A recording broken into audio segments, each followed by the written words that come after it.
Well, good day, everyone, and welcome. My name is Stephen with Horizon3.ai, and I'm the host of today's cybersecurity fireside chat.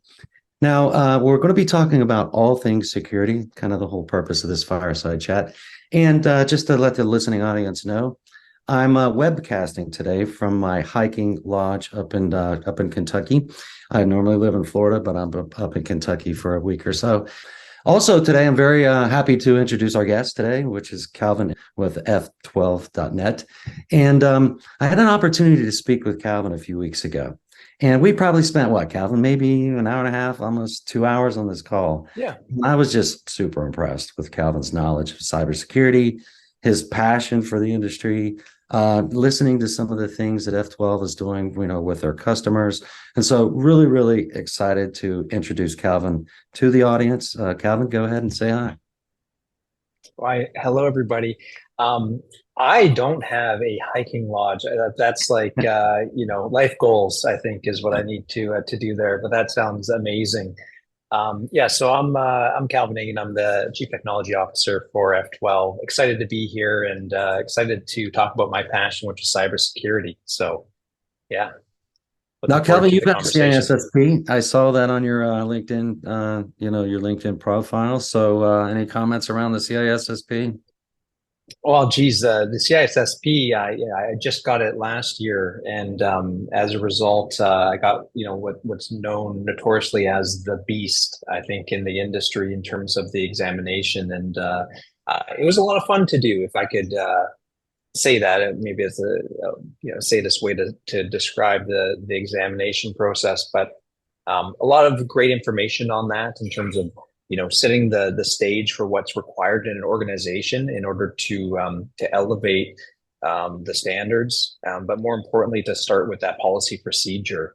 And it's one of those designations that I think really elevate where small to medium enterprises need to be able to take it. And through that expertise, we now have 5 CISSPs in our organization, so that we can really elevate the requirements that our clients should have within their business around cybersecurity posture, and not just starting with tools and technology, but Right. policy procedures. So Yeah, so when they gave you the test, did they give you the hard chairs that you had to sit on for like 6 hours during that test? Because that's what they did to us. I was like, after, I went through it one time and it was like 5 hours in, I'm like, that's it. I'm done. I'm just going to go for it and just see what I actually get. So passed it the first time and I was very happy about that. yeah, likewise, I think I did get the cushy chair, so that was maybe that was an upgrade. I don't know. Exactly. All right, so let's help from first. I'm going to start off with just some general industry statistics, kind of frame the conversation that we're going to be having today. And also, this is only a 30-minute call or a 30-minute conversation between the two of us. And so don't hesitate, the listening audience, don't hesitate to chat in any questions during the conversation that we're going to be having. And again, around Cybersecurity Awareness Month, that was one of the reasons why we kind of kicked this off this month. And again, very, very grateful for Calvin for joining today. So just a couple of real quick statistics. So this is according to the Identity Theft Resource Center. Now, I have a lot of respect for these folks. I've been actually following them for quite a few years. And these are all US-based statistics that I'm going to be quoting here today. And so according to these folks, Q3 2023, just happened. And all-time records have been smashed. Right.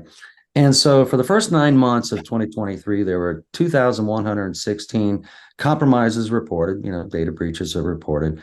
And also it appears that zero-day attacks exceeded ransom-based attacks in Q3, which is interesting. I thought that was a rather interesting statistic. I thought it would be flipped around the other way. But we do know that, however, most organizations do not report the specific attack vectors. Now, also interestingly enough, supply chain attacks. This is one thing they called out as well. 1,321 organizations reported data compromised as a result of 87 organizations being exploited by, guess what?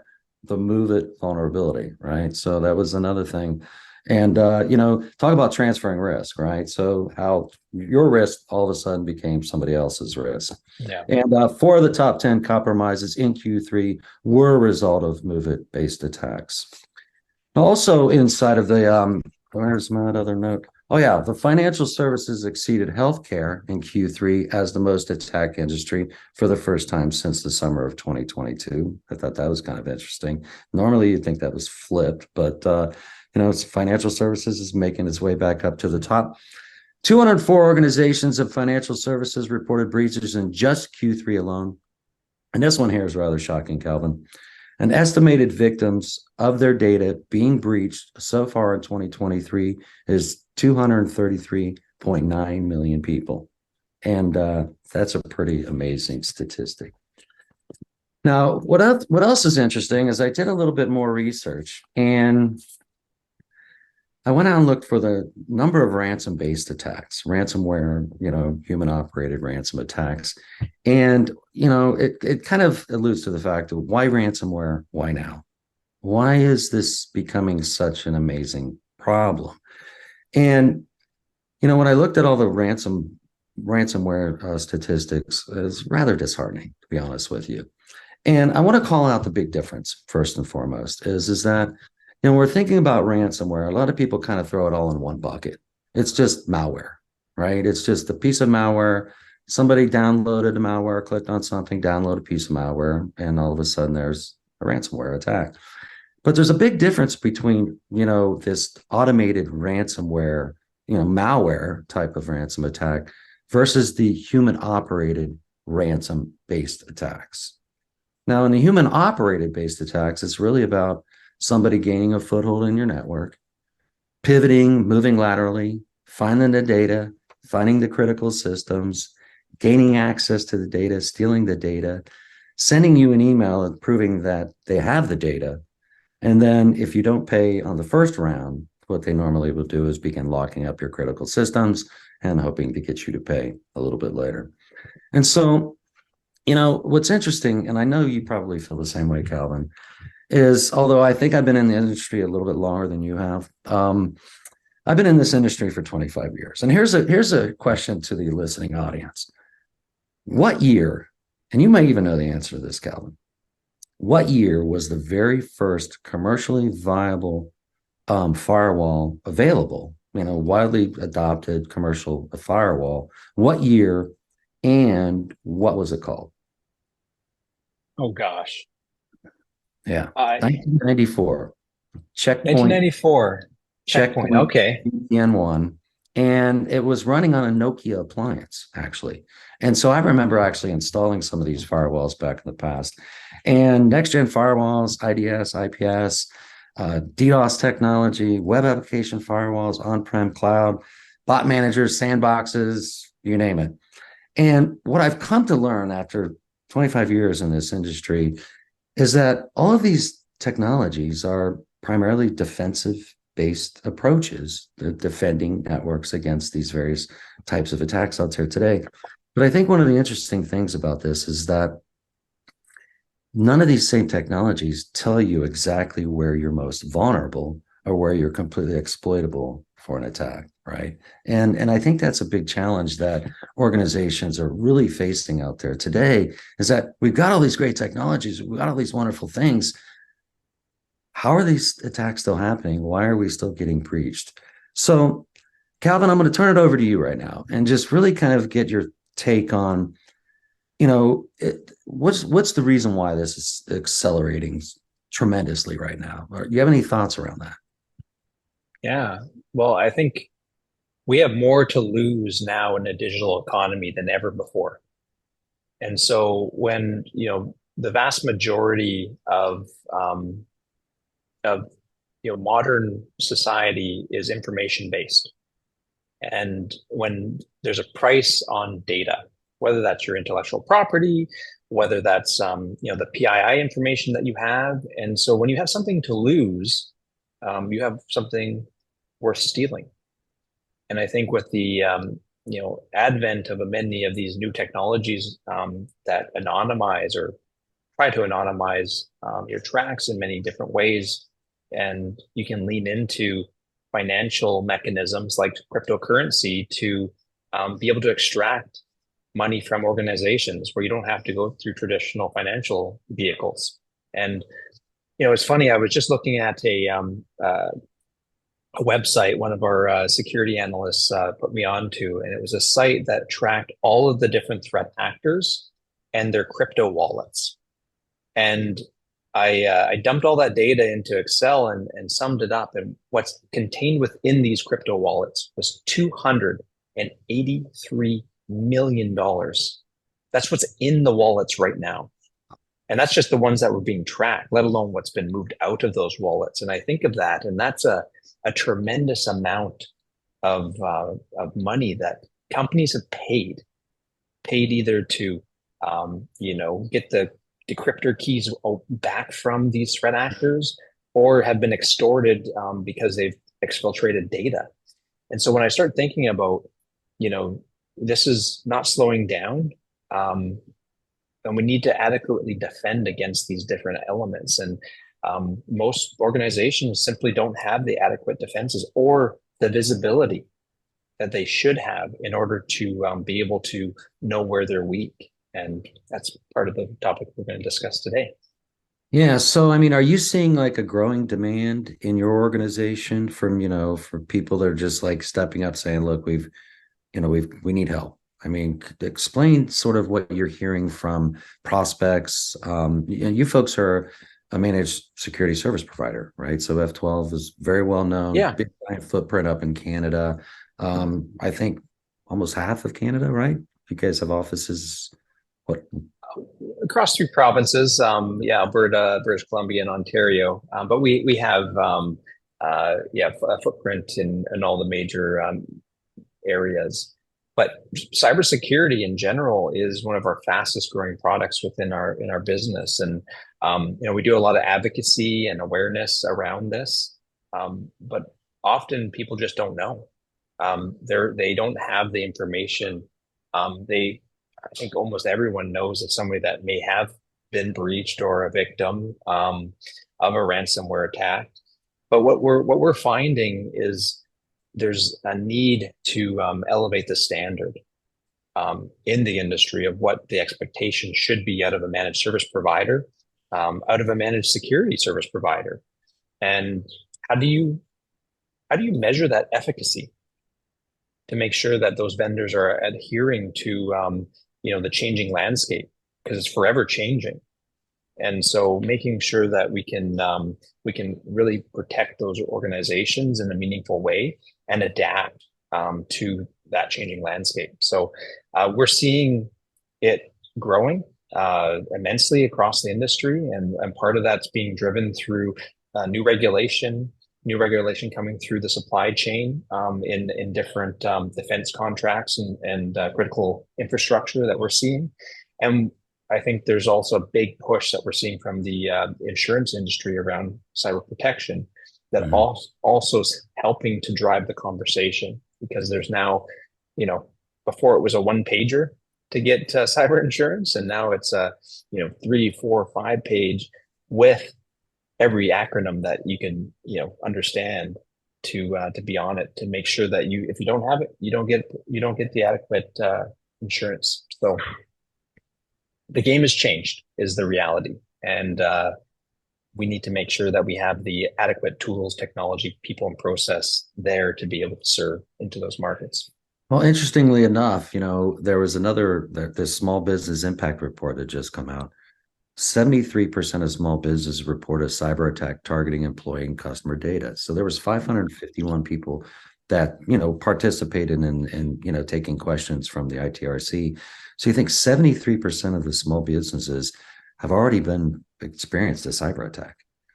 And this is interesting too, that despite only 20 to maybe 35% use multi-factor authentication, mandatory strong passwords, role-based access, 85% of the small businesses feel that they're covered or adequately covered, or that can adequately respond to a cyber attack. So what would you say to these organizations that although they don't have these defensive approaches in place, how can they possibly think that they're adequately protected?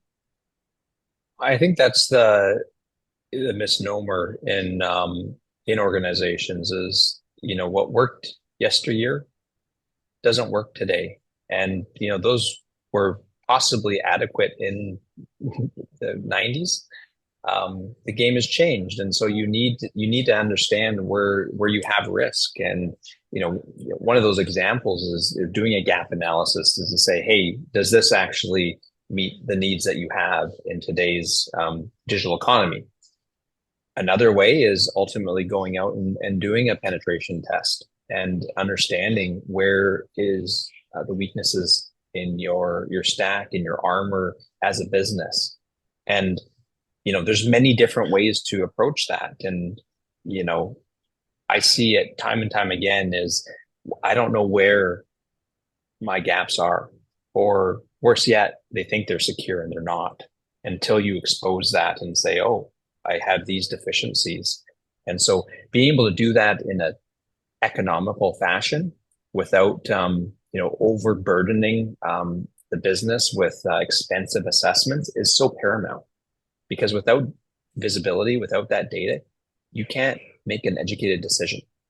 And so that's why it's so important. And over the years, this is why we're talking today. And over the years, when you think about a mature cybersecurity practice in an organization, there's many things that you need to kind of cross off your list first, right? The basics. You mentioned a few of them.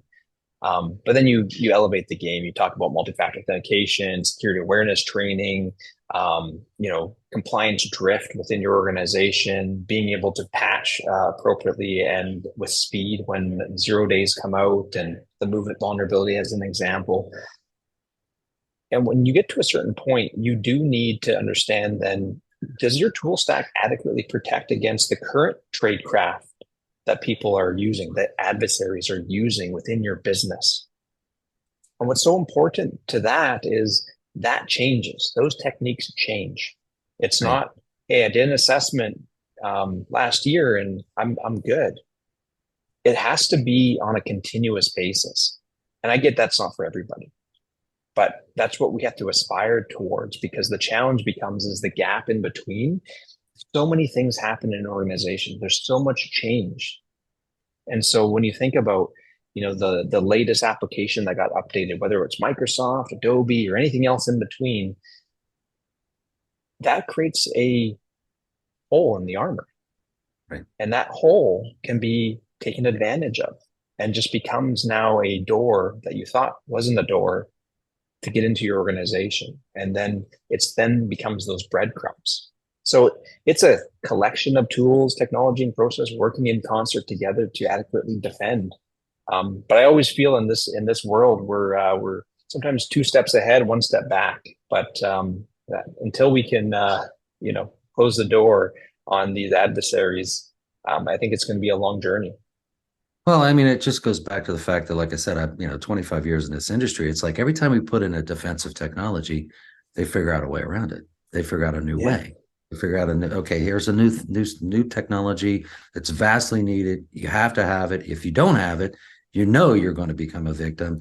And so the attackers are quickly reacting to that and say, okay, let's come up with a different method.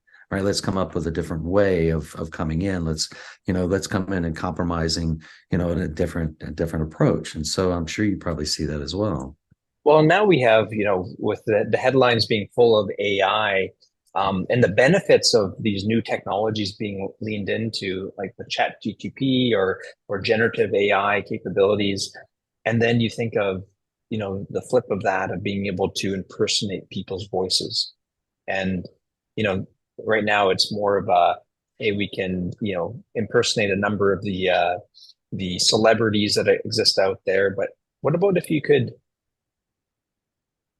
take a CFO of an organization, impersonate their voice to a payroll clerk, to make some changes where you can circumvent? And these are the things that really keeps me up at night, is how do you defend against that? And that's business process and procedures. And these are the things that we're starting to see, technology being taken advantage of in different ways, that was made for good, but then leveraged for nefarious purposes. Well, I agree 100%. It's kind of where the industry is going, right? And where this heading with the attackers taking advantage of some of these AI approaches. So what are your thoughts on the defender side of the house with regards to, the usage of AI? Yeah, I think, there's some companies that are certainly starting to embed those elements inside of their tools. A great way, or I think AI is really strong, is the iterative approach, right? It's learning, it's understanding how to be able to pivot, and this is where Horizon 3 has really leaned into AI in a different way and use it for the defensive purposes. And here's a little story. When we were looking, we've been doing red team exercises, doing penetration tests against our business for years. It was part of our regulation with our SOC 2 Type 2 reporting. It's part of our CIS control, all those things that help ensure that we're doing the right things. But what I often found is in a traditional pen test, you have a human. The human's looking at an endpoint, um, or a collection of endpoints within your network, and you're trying to understand where are you weak. And over the years, we've moved through a number of these different traditional certified ethical penetration testers. And it's often dependent on the skill level of that individual and how long they have within that organization in order to provide you a report. And the report would come out and you'd have a collection of here's some severity scores and risk-based scoring methods that you can then make a determination where you need to plug the holes. But I often found it was incomplete. And incomplete because how long would an adversary stay in your network to find that one weak point, whether that's an endpoint? And if you haven't tested it, you have no idea. And so when you start to lean into like a technology that can use AI and iterate through now maybe 1,000 endpoints and do the same thing across each one of them, which would take a human a tremendous amount of time. And in fact, it would be unreasonable for a human to do those types of tasks because it would take far too long and too costly to use that type of individual to do that. And so I think this is where we can really lean into using that technology to get the awareness, the situational awareness to say, hey, where's the gap? And it might be, what was called the golden endpoint, right? Is you test on that golden endpoint where you think everything's working the way you would expect it to work. What about the one endpoint that wasn't working? That for whatever reason, the software isn't running, that protection software was disabled, maybe for troubleshooting another issue, didn't get turned back on. Or worse yet, maybe it didn't get deployed at all. And that becomes the door into the network that allows you to pivot and escalate and then gain access to, the crown jewels of the organization. And then I'll ransom, extorted, exfiltrated, and that's all it took. Right, exactly. And to find those kinks in the armor in a reasonable time frame so that you can react and defend.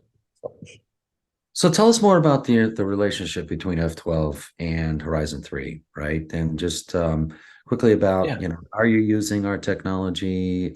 What are the services that you're offering to your client base out there today as well? sure.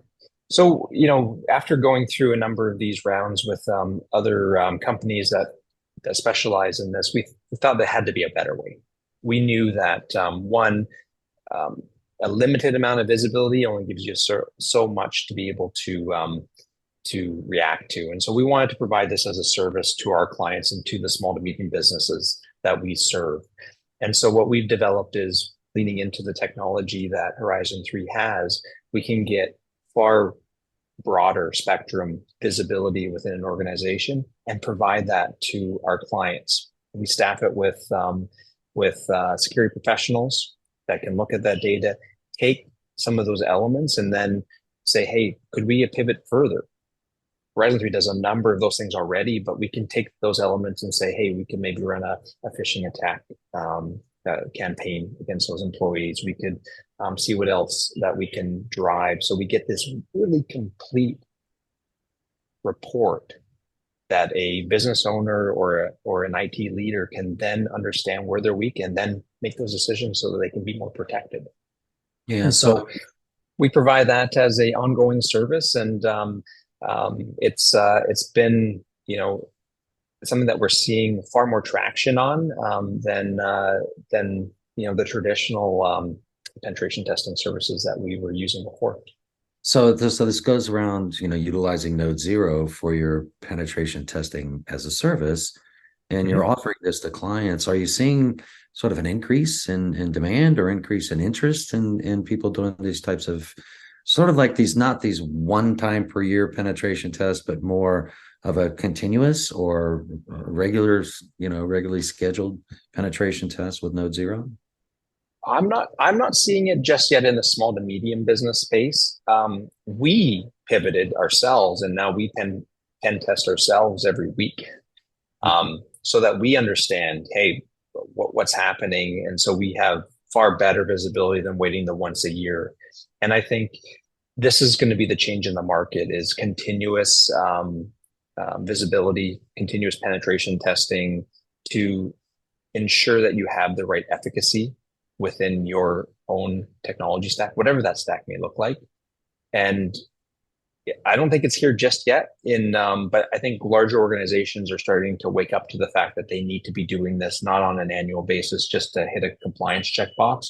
They have to be doing this on a reoccurring basis in order to be in a defensible position to ensure that they have the right things in play so that they're not going to be possible victims. Well, I don't see any questions have come in, which is fine. We got a few more minutes so we can continue.